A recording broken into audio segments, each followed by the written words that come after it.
My name is Tessa, and I am 34 years old. Standing in the kitchen, I designed myself coffee cup warm in my hands. I look around at the home I spent 8 years building. Every tile, every paint colour, every carefully chosen light fixture tells a story of the life I thought I was creating. But sometimes the person you build a life with decides they want a different story, one that doesn't include you. I never thought the man I built this life with would try to take it all away. Before we go any further, I would love to know where you are watching this from. Drop your location in the comments below. And if you want to hear how this story ends, make sure you hit that like button and subscribe to the channel. Because what happened next changed everything, and you won't believe what I had hidden in my desk drawer all along. I met Brad 12 years ago at an art fair in Portland on a sunny Saturday afternoon in May.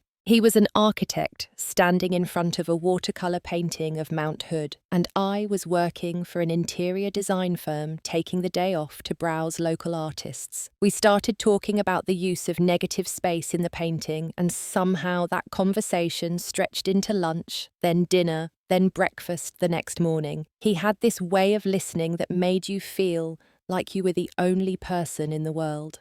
Looking back, I wonder if that was always an act, or if somewhere along the way he just stopped caring enough to listen. We dated for 2 years before he proposed on a hiking trail near Multnomah Falls. The ring was simple, elegant, exactly what I would have chosen for myself. We got married in a small ceremony with close friends and family, nothing extravagant, just meaningful. Both of us were focused on our careers. I was climbing the ladder at the design firm, taking on bigger commercial projects. Brad was doing well too, getting recognition for his innovative residential designs. 8 years ago, we found a piece of land in the suburbs outside Seattle. It was just over an acre with old growth trees and a view of the mountains on clear days. We both fell in love with it immediately. The property needed everything. No house, just raw land with potential. We spent months planning, drawing up designs at our kitchen table, arguing good-naturedly about whether the master bedroom should face east or west, whether we needed a formal dining room, or if an open concept would work better. I used money from my grandmother's inheritance for the down payment, $350,000 that she had left me when she passed away 2 years earlier. My grandmother had been a shrewd investor, and she wanted to make sure I had security. That money became the foundation of our dream home. We built a 2-story craftsman-style house with 3 bedrooms, 2.5 bathrooms, and a kitchen that was my pride and joy. The kitchen had an island made of grey granite custom cabinets I had designed and windows that looked out onto the backyard where we planned to eventually put in a vegetable garden. Every decision in that house was made together, or so I thought. I remember the weekend we spent picking out tile for the master bathroom. We must have looked at 50 different samples before settling on subway tiles with dark grout. Brad said it reminded him of old hotels in New York. I loved how excited he got about the smallest details. Our life together felt full. Friday nights we would cook elaborate dinners together, trying recipes from cookbooks we collected. Brad made excellent risotto. I specialized in homemade pasta. We would open a bottle of wine and talk about our weeks, about the projects we were working on, about plans for future renovations. The house was never quite finished. There was always something we wanted to change or improve. That spring, we had repainted the guest room. That summer, we built a deck off the back. We had a group of close friends, 2 other couples we had known since our Portland days. Kyle and Jenna lived 20 minutes away.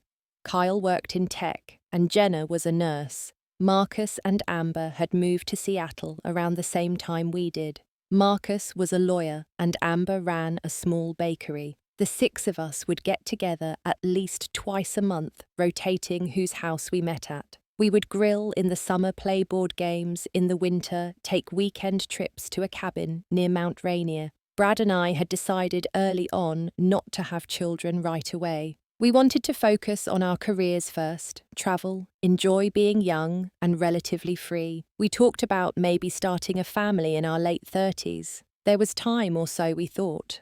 Now I wonder if Brad ever really wanted children with me, or if that was just another way to keep me thinking we had a future together. My career was going well. I had worked my way up to senior designer, overseeing a team of 5 people. We were landing bigger contracts, designing office buildings and boutique hotels. The work was demanding but fulfilling. Brad seemed proud of me. He would brag to friends about my latest projects. He would bring me coffee when I worked late at the home office we had set up in the 3rd bedroom. Brad's career was thriving too. He made project manager at his firm, which meant more responsibility and better pay. He was leading a team designing a new mixed-use development downtown. It was the kind of project that could really put him on the map in the Seattle architecture scene. He was energized, motivated, or at least that is what I thought was driving him. About 6 months before everything fell apart, I started noticing small changes. Brad began working late more often. At first, it was just 1 or 2 nights a week, but it gradually increased to 4 or 5. He would text me around 6 or 7 in the evening saying he had to stay at the office not to wait up for dinner. I would eat alone, save him a plate, and often be asleep by the time he got home. When I did wake up briefly, as he slipped into bed, I would smell something faint and unfamiliar. Perfume, but not mine. The first time I noticed the scent, I asked him about it the next morning. We were both getting ready for work, moving around each other in the bathroom like a choreographed dance we had perfected over years of marriage. He was buttoning his shirt, and I was putting on earrings. I tried to keep my voice casual. He did not even pause what he was doing. He explained that a female colleague had hugged him after they signed a big contract. It was just enthusiasm, professional celebration. I believed him because I wanted to. Because in 10 years together, Brad had never given me a reason not to trust him. He started going on business trips more frequently too. Weekend trips to San Francisco, 3-day conferences in Portland, a week-long site visit in Vancouver. He had always travelled for work occasionally, but this felt like more. He would come back exhausted, distracted. When I asked about the trips, his answers were vague. The meetings went well, the clients were pleased, nothing specific, nothing that invited follow-up questions. Around this time, he started mentioning a new client named Vivian. She was a real estate developer working on high-end properties. Brad said she was demanding but fair, that she appreciated good design and was willing to pay for it. He talked about meetings with her, site visits, conference calls that ran long. I had no reason to be suspicious. Brad had worked with plenty of clients over the years, men and women both. He was professional, dedicated to his work. At least that is the man I thought I knew. One Thursday evening in late September, I came home from work around 6. Brad's car was in the garage, which surprised me because he had texted earlier saying he would be late. I walked into the house and did not see him. I called his name, no answer. I set down my bag and walked toward the garage door. Through the window, I could see him sitting in his car talking on his phone. The garage light was dim, but I could see his face clearly. He was smiling in a way I had not seen in months. Soft, almost tender, the way he used to look at me when we first started dating. I opened the door to the garage. The sound startled him. He immediately ended the call and got out of the car, trying to look casual. I asked who he was talking to. He said it was a client. They were finalizing some details on a project, but his eyes would not quite meet mine. He walked past me into the house, and I stood there in the garage feeling cold despite the mild weather. That night, as we got ready for bed, I found myself watching him more carefully. The way he kept his phone face down on the nightstand. The way he angled the screen away from me when he checked his messages. Small things, easy to dismiss individually, but together they formed a pattern I could not ignore. Over the next few weeks, Brad's behavior became harder to explain away. He started putting a passcode on his phone, something we had never done in our marriage. We had always had an open policy, not because we checked on each other, but because we had nothing to hide. When I asked him about it, he said someone at work had their phone stolen and it made him think about security. Reasonable enough, except he also started taking his phone everywhere. To the bathroom, to the kitchen, to get water, even outside when he took out the trash. He stopped talking about work in any real detail before he would come home and tell me about design challenges, difficult clients, funny things his colleagues said. Now, when I asked about his day, he gave one-word answers. Fine, busy, long. He would change the subject, ask about my day, but even then he seemed distracted, like he was thinking about something else. Our Friday night cooking tradition faded away. Brad was either too tired or had eaten already or had work to catch up on. The cookbooks gathered dust. The good wine bottles stayed unopened. We started eating separately more often than together. I would make something simple for myself, and he would grab takeout on his way home or eat a protein bar and say he was not hungry. The credit card statements started showing charges I did not recognize. Expensive restaurants downtown that we had never been to. A jewelry store where neither of us had purchased anything for my birthday or our anniversary. When I asked Brad about them, he said he was entertaining clients and the company would reimburse him. I looked through our bank account and did not see any reimbursements coming in. When I mentioned this, he got irritated. He said the reimbursements took time to process, that I was being paranoid about money. One Friday evening in October, Brad said he had to work late again. I told him I was going to meet Jenna for coffee and asked if he wanted me to bring him dinner at the office. He said no, quickly, almost too quickly. He would grab something. He kissed me on the cheek, a perfunctory gesture that felt more like a brush-off than affection, and left. I met Jenna at our favourite coffee shop near Green Lake. We ordered lattes and found a quiet corner. I had not planned to talk about Brad, but Jenna asked how things were going and everything just spilled out. The late nights, the phone calls, the distance, the way it felt like I was living with a stranger. Jenna listened without interrupting, her face growing more concerned as I talked. When I finished, she reached across the table and took my hand. She said it sounded like stress from work, but her eyes said something different. She told me about her brother, who had gone through a divorce 3 years earlier. His wife had been having an affair, and the signs were similar: the secrecy, the unexplained expenses, the emotional distance. Jenna was not saying Brad was cheating, but she was not saying it either. She suggested I pay closer attention, maybe look into things a bit more. I drove home feeling sick to my stomach. Brad's car was not in the garage yet. It was almost 10 at night. I went inside and poured myself a glass of wine I did not drink. I sat in the dark kitchen in the house I loved and felt everything I thought was solid start to shift beneath me. Brad came home just before 11. He looked surprised to see me still up. I asked how work went. He said fine, just a lot to get through. He went straight upstairs to shower. I heard the water running for a long time. When he finally came to bed, he lay on his side facing away from me. There was a gap between us that felt like miles. His phone buzzed on the nightstand 3 times. He had turned off the sound, but I could see the light from the screen reflecting on the ceiling. He did not reach for it. I lay awake most of that night. I thought about the past 10 years.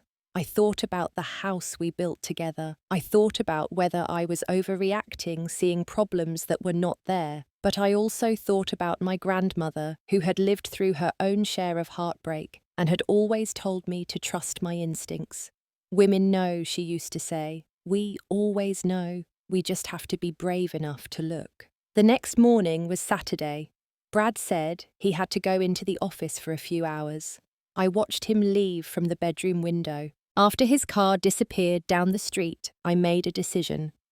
I got dressed, got in my car, and drove to his office building downtown. It took 25 minutes in weekend traffic. I parked across the street and looked up at the building. The parking garage looked mostly empty. I could not see Brad's car. I pulled up the Find My Phone app on my phone. We had set it up years ago after I lost my phone at a restaurant, just a way to locate our devices if needed. Brad had never turned his tracking off. I watched the little dot that represented his phone. It was not at his office. It was showing a location about 15 blocks away in a residential neighborhood. My hands were shaking. I started driving toward the location. Part of me hoped there was a reasonable explanation. Maybe a client lived there. Maybe there was a project site I did not know about, but deep down, I already knew.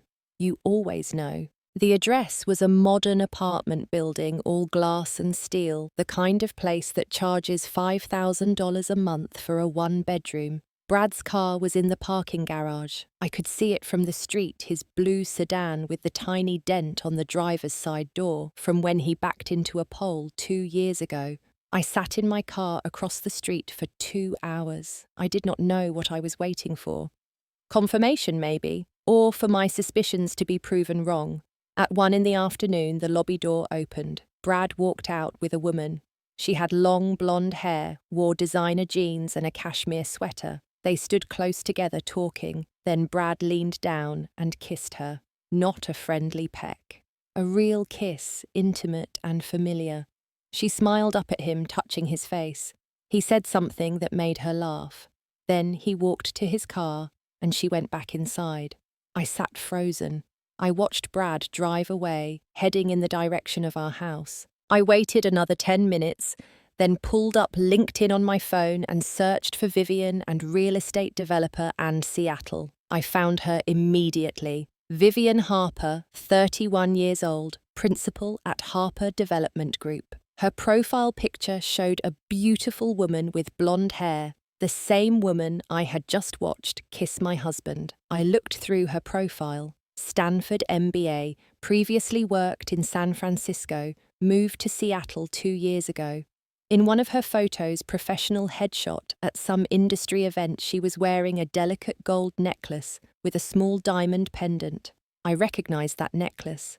Brad had bought it 3 months ago, said it was for an important client who had just closed a major deal. I had thought it was a strange gift, too personal for a business relationship, but Brad had insisted it was appropriate. I drove home in a daze. Brad was in the living room watching football. He smiled when I came in, asked where I had been. I said I went to the store. I did not trust myself to say more. I went upstairs, closed our bedroom door, and cried as quietly as I could. That week, I made an appointment with a lawyer. I found Dorothy Winters through an online search for divorce attorneys who specialized in protecting women's assets. Her office was in a high-rise downtown. She was in her 50s, impeccably dressed with steel grey hair and sharp eyes. I sat across from her and told her everything: the affair, the money I had put into the house, my concerns about what Brad might try to do. Dorothy listened carefully, taking notes. Then she asked about our financial arrangements. Did we have a prenuptial agreement? Yes, we did. My grandmother had insisted on it, and Brad had signed without argument. Did I have documentation proving the house was bought with my inheritance? Yes, I had kept all the bank statements, all the transaction records. Dorothy smiled for the first time. She said I was in a better position than I realized. She asked me to bring her copies of everything: the prenup, the bank records, the mortgage documents, the deed. She said we would be ready for whatever came next. I started gathering evidence. I did not snoop through Brad's phone. I did not need to. I hired a private investigator named Richard Stone. He was recommended by Dorothy, a former police detective who now worked private cases. Richard was discreet, professional, and thorough. I gave him Brad's information and Vivian's address. He said he would need about 2 weeks. Meanwhile, I kept my normal routine. I went to work. I came home. I had dinner with Brad when he was around. I asked about his day and nodded at his vague answers. I was pleasant calm, giving nothing away. Inside I was screaming, but I had learned something from my grandmother, who had been a formidable woman. Never show your cards until you are ready to play them. I checked our joint bank account every day. 2 weeks after my meeting with Dorothy, I saw something that made my blood run cold. Brad had transferred $25,000 from our savings account into an account I did not recognize. I took screenshots. Then I looked at our mortgage account. There was a pending application for a home equity line of credit for $50,000. I had never authorized this. I had never even discussed it. I called Dorothy immediately. She said to send her the screenshots. An hour later, she called back. The signature on the home equity application was supposed to be mine, but it was clearly forged. A bad forgery too, not even close to my actual signature. The bank had flagged it and had not processed the loan yet. Dorothy said this was fraud. She could file a police report if I wanted. I asked her to wait. I wanted to see what else Brad had planned. Richard called me 3 days later. He had been following Brad for 2 weeks. He had photos, timestamps, locations. Brad had been at Vivian's apartment 17 times. They had gone to dinner at expensive restaurants 8 times. They had spent a weekend together in Vancouver, while Brad told me he was at a conference. Richard had photos of them holding hands, kissing, looking at each other like love-struck teenagers. He had credit card receipts showing Brad had bought Vivian jewelry, clothes, expensive gifts. Over $32,000 in 6 months, all from our joint account. I met Richard at a coffee shop to pick up the folder of evidence. It was thick, organised with tabs and dates. Every photo was time-stamped. Every receipt was highlighted. He had done his job well. When I got back to my car, I sat in the parking lot and looked through everything. Each photo felt like a knife. Not because I still loved Brad. Somewhere in the past few months that love had died, but because of the betrayal. Because of how stupid I felt for not seeing it sooner, because of how much he had stolen from me financially and emotionally. That evening was a Wednesday. Brad came home around 7, unusually early. He seemed tense, distracted. He made himself a drink and sat at the kitchen island, where I was chopping vegetables for a salad I no longer had any appetite for. I asked if everything was okay. He said we needed to talk. My heart started pounding, but I kept my face neutral. I put down the knife and turned to face him. He said things had not been working between us for a while. I wanted to laugh at the understatement, but stayed quiet. He said he thought we had grown apart, that we wanted different things, that maybe we had gotten married too young before we really knew ourselves. I listened to him recite these cliches, these cowardly lines people use when they are trying to rewrite history to make themselves feel better about their choices. Then he said he thought we should separate, maybe get divorced, that it would be better for both of us. I asked if there was someone else. He looked me right in the eyes and lied. He said no, this was not about anyone else. It was about us not being compatible anymore. I almost showed him the folder of photos right then. But I remembered Dorothy's advice. Let him think he has the upper hand. Let him make his move, then counter with everything. I asked what he wanted to do about the house. He said we should sell it, split the proceeds, both start fresh. He had already talked to a real estate agent. The market was good. We could probably get $750,000 after paying off the mortgage and fees. We would each walk away with about $375,000. He had it all figured out. I told him I needed time to think. He looked relieved, like he had expected me to fight or cry. He finished his drink and said he was going to stay at a hotel for a few days, give us both space. He went upstairs and packed a bag. I heard him moving around in the closet, opening and closing drawers. 15 minutes later, he came back downstairs, overnight bag in hand. He said he would be at the Marriott downtown if I needed anything. Then he left. I waited until I heard his car pull away. Then I called Dorothy. I told her what had happened. She said it was time to prepare our response. She had already drafted divorce papers based on everything I had given her. We went over them on the phone for an hour. By the time we hung up, I felt ready. Brad thought he was in control of this situation. He was about to learn otherwise. Brad stayed away for 3 days. He texted occasionally asking how I was doing, saying we should talk soon about next steps. I responded briefly, non-committally. On Saturday afternoon, he texted asking if he could come by to pick up more clothes and some work files. I said yes. He arrived around 2 in the afternoon. I was in the kitchen, had made a pot of coffee. I poured him a cup like I had done 1,000 times before. We sat across from each other at the island. The afternoon light came through the windows, illuminating the space I had designed with such care. It felt surreal sitting here discussing the end of our marriage as casually as we might discuss weekend plans. Brad started talking. He had been thinking a lot over the past few days. He really believed divorce was the right choice.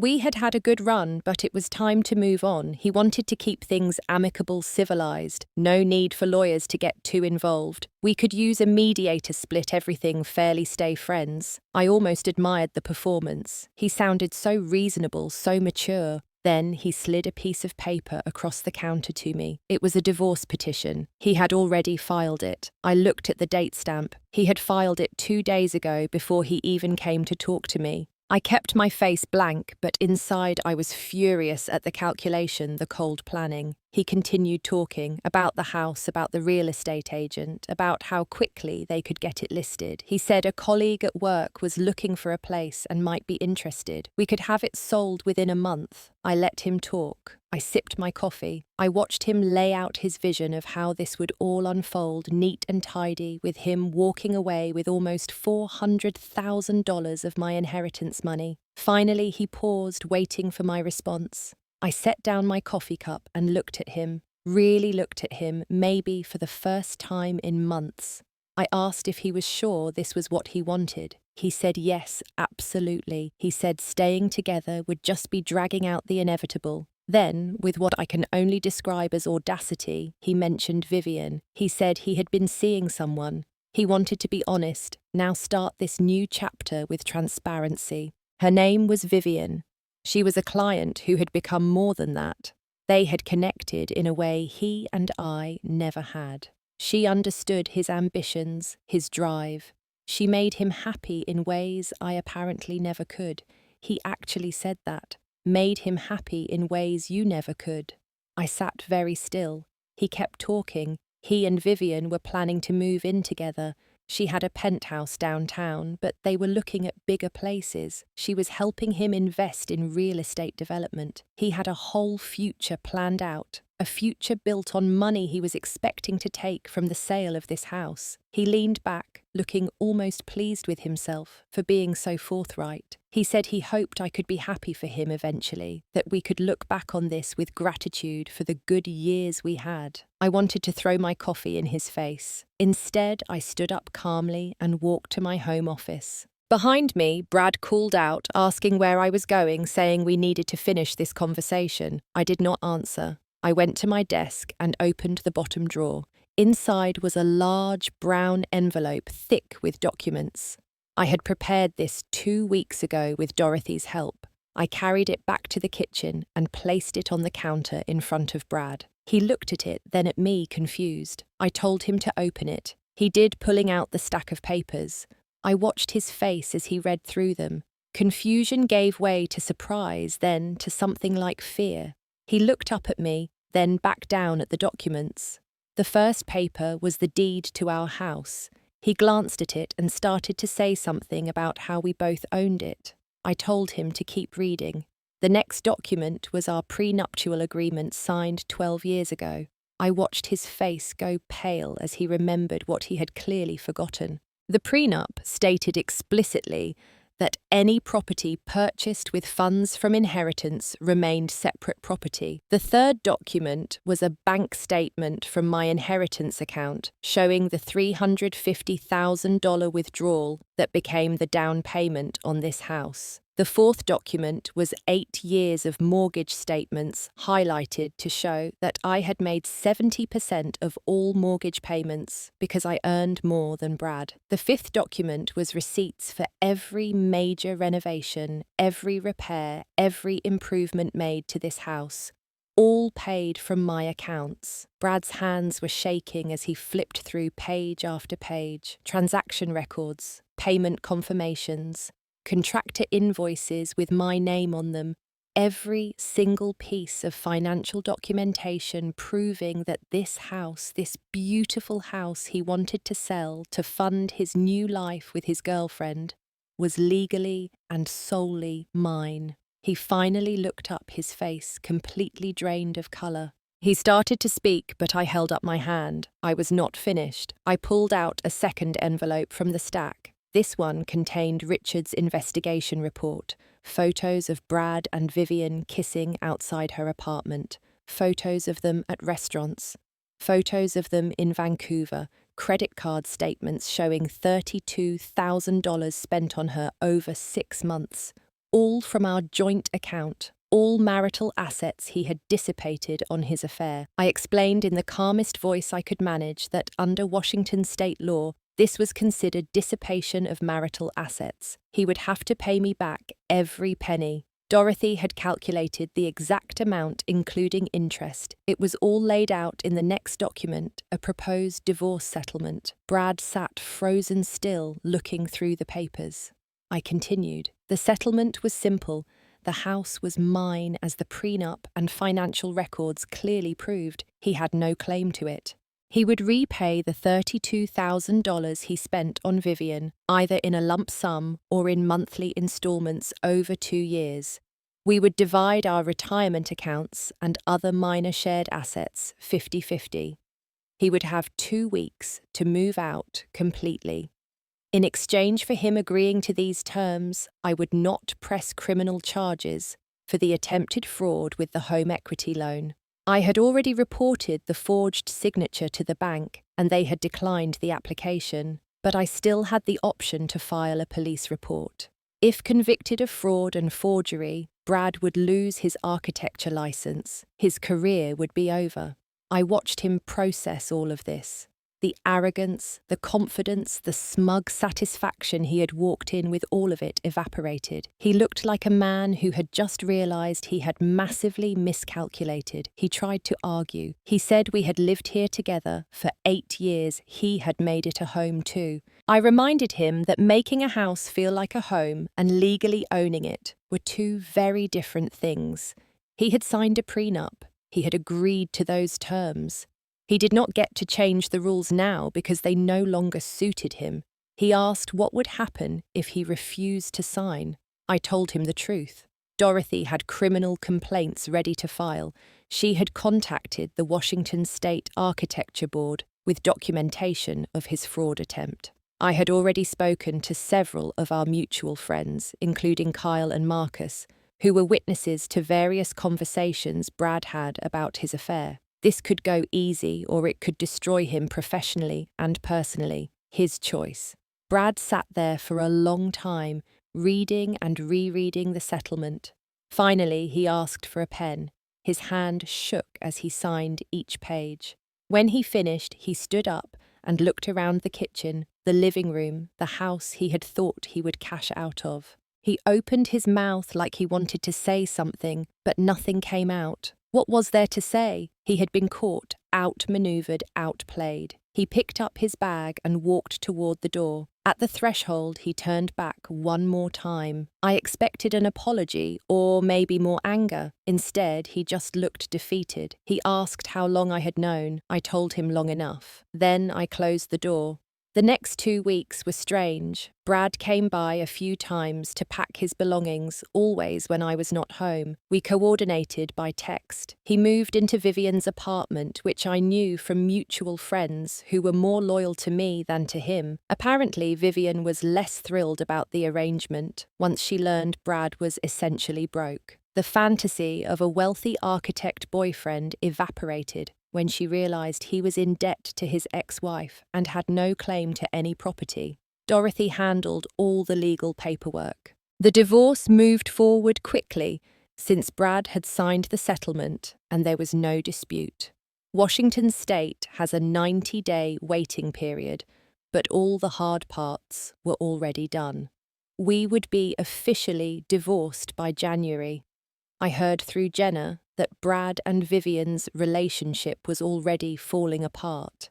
Vivian had apparently thought Brad was successful and wealthy, the kind of man who could invest in her development projects. When she found out the truth that he had been spending money he did not have trying to impress her with funds stolen from marital accounts, she cooled considerably. 3 months after Brad moved into her penthouse, she asked him to leave. He found a studio apartment in a less desirable neighborhood, a far cry from the life he had imagined for himself. His career took a hit too. Word travels fast in professional circles. Several of his colleagues knew about the affair and the messy divorce. The attempted fraud with the home equity loan became an unofficial black mark. He was not fired, but he was not getting the high-profile projects anymore. The ambitious architect who had once been on track for partnership was now just another mid-level employee trying to keep his head down. I should have felt vindicated. I did in a way, but mostly I just felt tired. The anger had burned itself out. What remained was a strange sense of loss, not for Brad or our marriage, but for the version of my life I had believed in. The naivete of thinking that love and loyalty were enough. The innocence of assuming your partner was who they presented themselves to be. The house felt empty at first. I would walk through rooms and remember conversations we had had dinners. We had shared lazy Sunday mornings reading the paper together, but gradually those memories faded, replaced by a different kind of presence. My presence. I started redecorating. I repainted the living room a deep teal colour Brad had always vetoed. I converted our guest room into an art studio, something I had wanted for years, but had put off. I bought new furniture pieces that reflected my taste without compromise. Jenna started coming over more often. We would cook dinner together, drink wine, watch bad reality television. Kyle and Marcus would stop by with their wives. We had movie nights and game nights, the house filled with different laughter, different energy. I realised I had been living in a performance of what I thought a marriage should look like, and now I could just live. Work became even more fulfilling. I threw myself into projects with renewed focus. I was promoted to creative director, overseeing the entire design department. It was recognition I had earned through years of hard work, and I felt proud in a way I had not allowed myself to feel when I was always worried about overshadowing Brad's success. I started taking a yoga class at a studio near my house. That is where I met Emma. She taught the evening class, a woman about my age, with an easy laugh and genuine warmth. After class one night, we got coffee, and I found myself telling her about the divorce. Not the ugly details, just the broad strokes. She listened without judgment, then shared her own story of heartbreak and recovery. We became close friends. Emma had a way of seeing the world that was both practical and optimistic. She reminded me that endings were also beginnings. One Saturday, Emma convinced me to try a pottery class with her. I had not done anything artistic outside of work in years. We spent 3 hours making lopsided bowls and laughing at our lack of natural talent. When I got home that evening covered in clay dust and happier than I had been in months, I realised something important. I had let my life become so small, so focused on maintaining a marriage that was already crumbling. Now I had space to remember who I was before Brad and to discover who I could become after him. The first year after the divorce was about healing. The second year was about building. I took trips I had always wanted to take. I went to Italy for 2 weeks and took a cooking class in Tuscany. I hiked part of the Pacific Crest Trail with Jenna. I said yes to invitations I would have declined before because Brad did not want to go. I reconnected with old friends I had lost touch with. I made new friends who only knew the post-divorce version of me. People asked if I was dating. I was not interested at first. Then, gradually, I was. I went on a few dates that went nowhere. I was okay with that. I was learning to be comfortable alone, which meant I would not settle for company, just to avoid loneliness. I was learning to trust my instincts again, to pay attention to actions rather than words, to value consistency over grand gestures. It has been 18 months since Brad signed those papers in my kitchen. The divorce was finalised a year ago. I still live in the house and I love it more now than I ever did before. It is truly mine in every sense. Every room reflects my choices, my taste, my life. The mortgage is paid down steadily from my salary. The garden I always wanted is finally planted. Tomatoes and herbs grow in raised beds I built with Emma's help last spring. The deck has string lights now, and I have friends over for dinner parties where we eat at a long table I found at an estate sale. I heard Brad is dating someone new. I hope she is smarter than I was, or at least more alert to the warning signs. But honestly, I do not think about him much anymore. When I do, it is with a kind of detached curiosity, like remembering a character from a book I read long ago. That part of my life feels distant, like it happened to someone else. The other day, I was sitting in my backyard on a Sunday afternoon. The weather was perfect, that specific Seattle summer day when the temperature is exactly right and the sky is clear. I had a book and a glass of iced tea. Emma was coming over later to help me paint the fence. Jenna and Kyle were bringing their kids by next weekend for a barbecue. My work week had been productive and challenging in good ways. In that moment, I felt something I had not felt in the last years of my marriage. I felt peaceful, not happy in some manic, forcing it kind of way, just genuinely at ease with my life.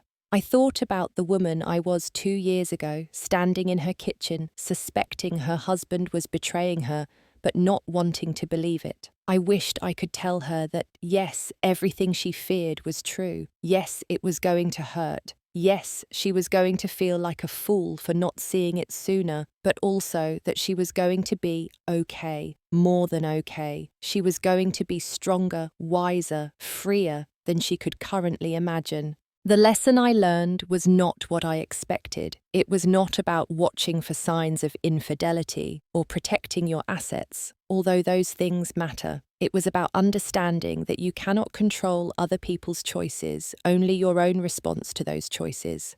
Brad made his decisions. He lied, cheated, tried to steal from me. Those were his choices, and they revealed his character. My choice was how to respond. I could have fallen apart. I could have let anger consume me. I could have made it my mission to destroy him as thoroughly as he tried to destroy our life together. Instead, I chose to protect myself, to gather evidence, to use the law, to ensure I was treated fairly. And then I chose to let go of the anger and build something new. People sometimes ask if I got revenge on Brad. I tell them no. Revenge suggests I spent energy trying to hurt him. I did not. I simply refused to let him benefit from hurting me. There is a difference. Revenge is about them. Protection is about you. I protected what was mine, enforced the consequences of his actions, and then moved forward with my life. He faced natural consequences for his choices. That is not revenge. That is justice. The document I handed Brad that day was not just proof of ownership. It was proof that I had never stopped being the strong, capable woman I was before I met him. I had just forgotten for a while, gotten lost in the role of supportive wife, let my identity become too wrapped up in our partnership. When that partnership revealed itself to be one-sided, I found myself again. The self who knew her worth. The self who would not accept betrayal quietly, the self who built a beautiful life and refused to let anyone take it from her. If there is one thing I want people to take from my story, it is this. Protecting yourself is not cold or calculating, it is necessary. Being kind does not mean being naive. Trusting people is good, but verifying that trust is wise. And when someone shows you who they really are, believe them the first time. Do not wait for more proof. Do not give them chances to do more damage. Act to protect yourself, then let the rest go. I do not hate Brad anymore. I do not waste energy on him, but I also do not regret how I handled things.